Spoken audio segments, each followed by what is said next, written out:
Ayan po, isang magandang araw sa lahat at welcome po mga kabida sa aking channel. Ito po, pag-usapan po natin, ito hong tila banat po ngayon ni Attorney Rowena Guanzon dyan po sa House of Representatives mga kabida.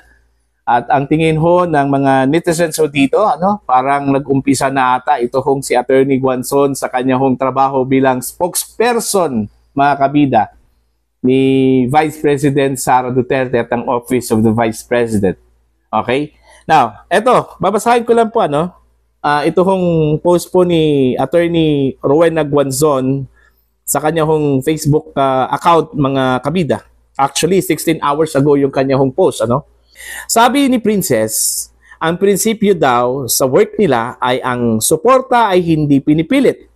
Kaya pala nung di na sumuporta yung isa, tinanggalan ninyo agad ng pwesto. Okay? Ang sinabi daw ni Princess na hindi daw pinipilit yung suporta daw mga kabida. Okay? Yun yung prinsipyo daw ng most likely House of Representatives, mga miyembro po dyan. Okay? Kaya nung hindi na po sumuporta yung isa, tinanggalan ho ng pwesto. Ang interpretasyon ko lang po dito, sa aking palagay, ang tinutukoy po niya dito, ito hong si Duke Prasco, yung 5th District Congressman po ng Cebu, mga kabida. At currently, Deputy Speaker of the House, okay? Naging controversial po itong si Duke Prasco, mga kabida, lately because siya po yung lantarang hindi ho pumirma doon po sa manifesto of support para ho kay Speaker Martin Romualdez sa kanya hong pagpapatuloy bilang Speaker of the House sa 20th Congress mga kabida.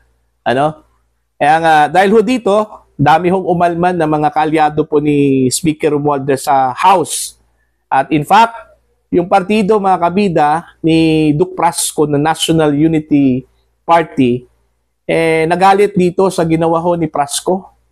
In fact, ang ginawa ho nila dito mga kabida kay Prasco, tinanggal, okay, bilang miyembro, dahil ho, hindi daw siya nagpaalam at hindi nagustuhan yung kanyang ginawa.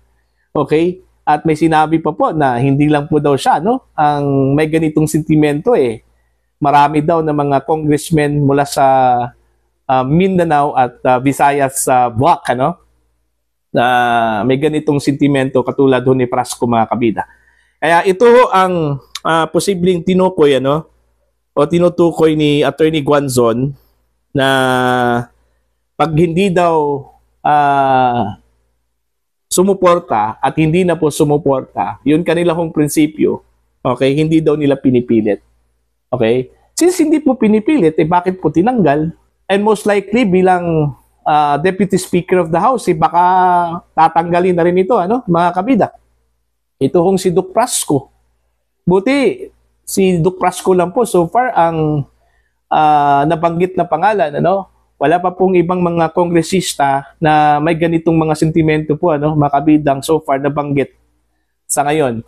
Pero itinanggi po ng House na ito po ay nagkaroon po ng girian, among congressmen dito ho sa pagsuporta ho kay Speaker Romualdez bilang Speaker of the House sa 20th Congress mga kabida. Kaya ito, umpisa na po daw ito hong ginawa po ni Guanzon, itong pasaring at direkta ho ito kay Attorney Princess Abante, kasi ho binanggit yung kanya hong pangalan dito, mga kabida. Although wala hong apelyido, pero malinaw po na si Attorney Princess Abante yung tinutukoy po ni Attorney Guanzon. Ito, very exciting po ito, kasi parang nakikita ko na magkakaroon po ng bardagulan ho dito, Okay? Bardagulan, attorney versus attorney, Okay? Spokesperson versus spokesperson. Although ito hong si Attorney Guanzon, hindi pa po opisyal, Wala pa pong most likely kontrata or negosasyon, with Vice President Sara Duterte na kukunin siya bilang spokesperson po ng Office of the Vice President mga kabida. Pero assuming na yun yung mangyayari, Granting po ano na wala pa pong kontrata at hindi pa po formal yung negosasyon sa pagitan ho ni Attorney Guanzon at Vice President Sara Duterte. Pero maganda na po ito ano bilang pasimula po mga kabidan. Kasi marami naman po akong naririnig ano na mga patutsada po ano ni Attorney Guanzon sa kanyang Facebook account po mga kabida no sa kanyang post na puro tira laban ho sa administrasyon, laban po sa House of Representatives, lalong-lalo na po ano ito hong napakainit po ano na impeachment trial po ano ni Vice President Sara Duterte mga kabida no. Now, aasahan kaya po natin ano na in the coming days meron na pong debate, bardagulan ano sa pagitan po ni Attorney Guanzon at either Attorney Castro or di kaya Attorney Princess Abante, mga kabida. Ito lang po yung dalawa na parang mainit masyado ano kay Vice President Sara Duterte po mga kabida. Kasi ho, iisa lang po yung kanila pong common denominator ano. Malacanang at saka House of Representatives. Ito hong si Vice President Sara Duterte mga kabida. Okay? Ito, masaya po ito. Masaya po panoorin at pakinggan ano ito hong mga patutsadahan po ano mga kabida in the coming days. Okay? Sana formal na pong kukunin ito hong si Attorney Guanzon ni Vice President Sara Duterte. Kahit papaano ano makakatulong po ito kay Vice President Sara po makabida. Unang-una po wala ho dito si VP Sara no. At sa mga araw-araw po na mga pahayag ng Malacanang, hindi ho maiiwasan po makabida na mabanggit talaga ito hong mga Duterte ano. At least meron pong sasalag ho dito. Okay, meron pong sasalag. At itong HOR alam naman po natin na pinipressure po nila ito hong Senado na umpisahan na po itong impeachment trial ano. Okay? Para po sasabihin ng mga kongresista diyan na sumusunod ito hong mga senador sa konstitusyon ano, mga kabida. Although meron pong karapatan ito hong si Vice President Sara Duterte ano, na dumulog ho sa Korte Suprema para questionin ito hong proseso po ng impeachment trial kasi ho, unang-una meron pong nasilip po na hindi ho nasunod na proseso sa ating saligang batas ano, lalong-lalo na po dito ho sa dito ho sa requirement po ng impeachment complaint. Okay? Meron pong pending po ngayon dyan po sa Korte Suprema makabida na petisyon ito hong si Vice President Sara Duterte na hanggang ngayon hindi pa po tinalakay po ng Korte Suprema no, mga kabide. And most probably baka po questionin din ito ng kampo po ni Vice President Sara Duterte yung sinasabi ho nilang carry over ano ng impeachment trial from 19th Congress to 20th Congress po. Okay? Kasi ho ang paniniwala po ano ng kampo po ni VP Sara hindi ho pwedeng i-carry over po ito. Ganon din yung mga senador, yung kanila pong paniniwala po ano na hindi ho pwedeng i-carry over. Kung ano po yung naumpisahan po sa 19th Congress ano at hindi ho natapos sa 19th Congress hanggang doon lang po talaga yon. Hindi ho pwedeng bit-bitin ito papuntang 20th Congress po mga kabida. At yan yung i-resolve po ng Korte Suprema bago ho ang impeachment trial po ano ni Vice President Sara Duterte. Parang napapraning na po itong mga impeachment trial advocates ano. Kasi ho baka ang akala po nila masaya po si VP Sara pag hindi ho matuloy itong impeachment trial ano. Yun yung gusto niya Di ba? Ang sinabi po ng Vice Presidente, gusto po niya ng impeachment trial kasi gusto po niya ng bloodbath, ano?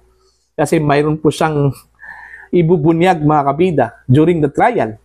Kaya nga, hindi ho magiging exciting yung trial pag hindi ho ito matutuloy, ano?